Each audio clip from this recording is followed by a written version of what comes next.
Bonjour à tous, j'espère que tout va bien chez vous. On se retrouve aujourd'hui pour une nouvelle vidéo 5 conseils. Ça fait un moment, à chaque fois je dis ça. Je tourne une vidéo 5 conseils, je laisse quelques mois passer et j'en refais une. Donc là, comme vous avez déjà pu le voir dans le titre, c'est 5 conseils pour ne pas être en retard. C'est un truc un peu con, mais il existe des techniques pour minimiser le retard. Le premier conseil est de préparer ses affaires au soir. Moi je sais que je prépare mes affaires au soir pour le lendemain, genre mon sac de cours, mes affaires que je vais mettre le lendemain. Je prépare tout au soir, comme ça au matin tout est fait, je n'ai pas à me tracasser sur ce que je vais mettre, sur est-ce que j'ai bien un livre ou quoi. Je sais que tout est déjà prêt, donc je suis tranquille de ce côté là.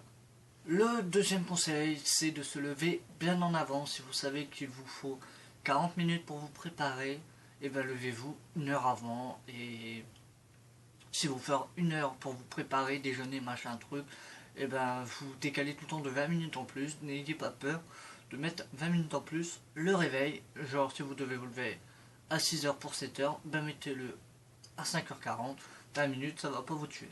Troisième conseil, c'est mettre son réveil dans un endroit inaccessible. Beaucoup le mettent à côté d'eux, donc pour éteindre le réveil, ça va vite fait. Moi par exemple, je sais que je le mets au bout de mon lit.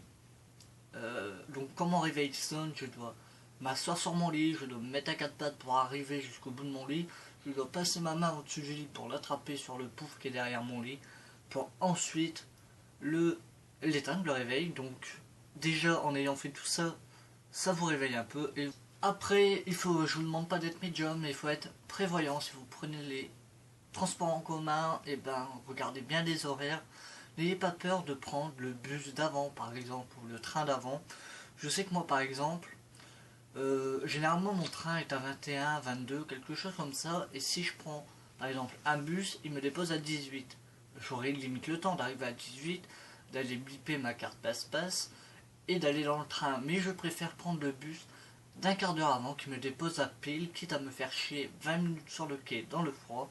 Mais au moins je sais que si le bus a du retard, je ne suis pas en retard pour le train, et comme ça je suis pas en retard pour le train, je suis à l'heure pour la fac, donc c'est super.